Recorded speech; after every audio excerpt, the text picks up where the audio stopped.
حضرت اویس کرنی رضی اللہ تعالیٰ عنہ نبی پاک علیہ السلام کی سنت پر صحیح کر کے عمل کیا، حضور کی باتوں کو صحیح کر کے مانا، قریب نہیں تھے، قرن میں تھے، دور تھے، لیکن میرے محبوب نے بٹن کھول کے یمن کی طرف چہرہ مبارک کر کے ٹھنڈی سانس لے کے فرمایا ادھر سے نہ مجھے رب رحمان کی خوشبو آتی ہے، ادھر سے مجھے رب رحمان کی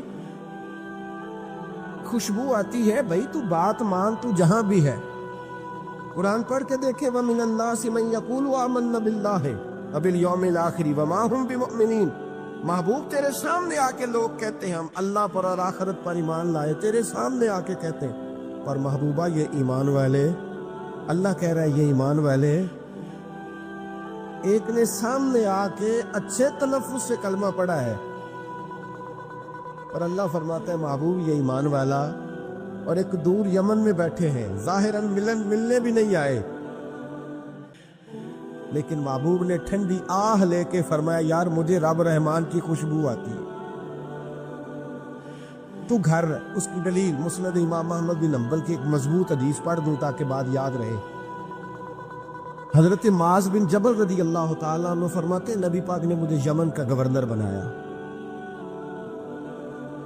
جب میں جا رہا تھا نا اللہ کے حبیب نے مجھے کئی نصیحتیں فرمائی، ان میں سے ایک بات حضور نے یہ فرمائی کہ یاد رکھنا جب بندہ اللہ سے ڈرتا ہے تو اللہ اس کی مدد فرماتا ہے، یہ حضور نے نصیحت فرمائی۔ فرماتے ہیں جب میں رخصت ہونے لگا نا، ادھر دیکھیں میری طرف، حضرت معاذ بن جبل کہتے ہیں میرے نصیب دیکھو، میں یمن جا رہا ہوں، حضور نے گورنر بنایا ہے، اور نبی پاک علیہ السلام مدینے کی سرحد تک مجھے چھوڑنے آئے، حضور چھوڑنے آئے، نبی پاک غلام کا پروٹوکول، نبی پاک چھوڑنے آئے، بے خبر ہو جو غلاموں سے وہ آقا کیا ہے، اور پھر بندہ مٹ جائے نہ آقا پہ تو وہ بندہ کیا ہے۔ حضور چھوڑنے آئے، ساری باتیں بتانے کے بعد حبیب نے فرمایا معاذ ایک بات آخری سن لے۔ یا رسول اللہ وہ کیا؟ فرمایا ہو سکتا ہے جب تو واپس آئے تو تیری میری ملاقات نہ ہو اور تو میری قبر سے گزرے۔ حضرت معاذ گھوڑے پہ بیٹھے تھے، چھلانگ لگا کے قدموں میں آ گئے، کہنے لگے یا رسول اللہ میں نے گورنری کیا کرنی، مہربانی کریں، جنہاں دے دل بر جانی وچھڑن کون روے پھر تھوڑا، یہ سب روگاں دا روگ محمد جس کا نام وچھوڑا۔ حضور نہیں جانا، یہیں رہنے دے۔ یہ مسند امام احمد بن حنبل میں حدیث موجود ہے، محبوب نے کندھوں سے پکڑ کے اٹھایا اور سینے سے لگایا، فرمایا معاذ تو جہاں بھی جائے تقوی اختیار کرنا، میرا امتی اگر متقی ہو تو میں اس کے ساتھ ہی رہا کرتا ہوں، شرط یہ ہے کہ پرہیزگار ہو، متقی۔ حضرت اویس کرنی سے حضور کو خوشبو آتی، یہاں امتی بات نہیں مانتا، عمل نہیں کرتا، بلکہ تاریخیں دیتا ہے، کہتا ہے نماز روزے آئیں گے تو پھر شروع کروں گا، اور داڑھی جب سارا سر سفید ہو جائے گا پھر رکھوں گا، اور سچ تب بولوں گا جب ساری دنیا بولنے لگ جائے گی، پہلے نہیں بولوں گا۔ او بھائی آج آغاز کر ابھی سے۔ زندگی میں گمان، سوچ، اپنی نفسیات کو ہمیشہ اچھا رکھیں، کبھی بھی اپنے آپ کو الجھاؤ کا شکار نہ ہونے دیں۔ جس آدمی نے سکون لینا ہے اس نے بھی یہاں سے لینا ہے، اپنے اندر سے۔ جس نے مطمئن ہونا ہے اس نے بھی خود بخود ہی ہونا ہے، اور جس شخص نے بے سکون رہنا ہے اس نے بھی خود بخود ہی رہنا۔ میرے نبی کریم علیہ السلام نے اپنے صحابہ کو مطمئن زندگیاں فراہم کی، اطمینان بخش رویے حضور نے دیے۔ آپ غور فرمائیں گے کہ غریب ترین صحابہ بھی جب کوئی ان سے پوچھتا تھا کیفیت کیا ہے تو وہ کہتے تھے الحمدللہ، اللہ نے ہمیں نبی کریم کا غلام بنا دیا ہے۔ اب ہم خود اپنے آپ کو اتنا نفسیاتی طور پر کمزور کر لیتے ہیں سوچ سوچ کے کہ فلانا بڑا ہو گیا ہے، میں چھوٹا رہ گیا ہوں، فلاں آدمی آگے نکل گیا ہے، میں پیچھے رہ گیا ہوں۔ یہ چیز انسان کو کمزور کرتی ہے۔ انسان اگر یہ تصور کر لے کہ جو میرے حق میں بہتر تھا میرے رب نے مجھے عطا کر دیا ہے، اسے سکون نصیب ہوتا ہے، پھر نفسیاتی مسائل ختم ہوتے ہیں۔ بڑے بڑے سمجھدار لوگوں کو کالا جادو ہو جاتا ہے، اور بڑے بڑے عقل مند لوگ ہوتے ہیں جن کی بھابھی انہیں نظر لگا دیتی ہے۔ بڑے بڑے سمجھدار لوگ ہوتے ہیں کہ جن کی دکان کے آگے کوئی تعویذ پھینک جاتا ہے۔ بڑے سمجھدار لوگ ہیں لیکن وہ چھوٹی چھوٹی باتوں سے اتنے کمزور ہو گئے کہ سانپ سے ڈرتے ڈرتے رسیوں سے بھی ڈرنا شروع کر دیے۔ رسیوں سے، وہ جی میں صبح کل چل رہا تھا تو میرے پیچھے کوئی چل رہا تھا تو میں نے کہا سایہ ہوگا آپ کا، کوئی ساتھ چلتا ہے۔ ایک حدیث ہے ترمذی شریف کی، اسے یاد کر لیں، بڑا نفع دے گی۔ میرے نبی کریم علیہ السلام نے فرمایا اگر ساری دنیا مل کے بھی تیرا نقصان کرنا چاہے تو جب تک رب کی مشیت نہ ہو تیرا نقصان ہو نہیں سکتا۔ ختم ہو گئی بات، باہر آ جائیں اس چیز سے۔ اور فرمایا سارے زمانے کے لوگ مل کر تیرا نفع کرنا چاہیں تو جب تک اللہ نہ چاہے وہ تیرا کوئی نفع کر نہیں سکتے۔ نقصان بھی اللہ کی مشیت پہ ہے، نفع بھی اللہ کی رضا پہ ہے، تو پھر آپ بلا وجہ لوگوں کو دیکھ کر ٹینشن کیوں لیتے ہیں؟ پریشانی کاہے کی ہے؟ آزمائش کس بات کی ہے؟ اپنے آپ کو سکون دیں، اپنے آپ کو مطمئن کریں، کہیں رب بڑا ہی مہربان ہے، اس نے جہاں اچھا سمجھا ہے وہاں اس نے مجھے رکھا ہے۔ اپنے ذہن کو اطمینان دیں، سکون دیں۔ میرے نبی کریم علیہ الصلاۃ والسلام کی پوری حیات مبارکہ میں آپ کو شکوہ نہیں ملے گا کہیں بھی۔ حضور یتیم پیدا ہوئے، کتنی دفعہ آپ کو کتابوں میں ملتا ہے کہ حضور روئے ہوں کہ میرا باپ ہوتا تو ایسے ہوتا، میری اماں ہوتی تو ایسے ہوتی۔ ہم روز نہیں روتے؟ نبی کریم صلی اللہ تعالی علیہ وسلم نے اپنی زندگی ساری آزمائشوں میں گزاری۔ کہیں آپ کو محسوس ہوتا ہے کہ نبی کریم صلی اللہ علیہ وسلم کسی کے پاس بیٹھے اور فرمایا آؤ میں تمہیں اپنے دکھ سناؤں؟ ہمیں تو مسئلہ بن گیا ہے، ہم لوگوں نے اپنے آپ کو غیر مطمئن بنا لیا ہے۔ ہم ان ساری چیزوں کی ڈیمانڈ کرتے ہیں جو ہمارے مالک نے مناسب نہیں سمجھی ہمیں دینی۔ ہمیں اپنے آپ کو مطمئن کرنا چاہیے، سکون میں رکھنا چاہیے۔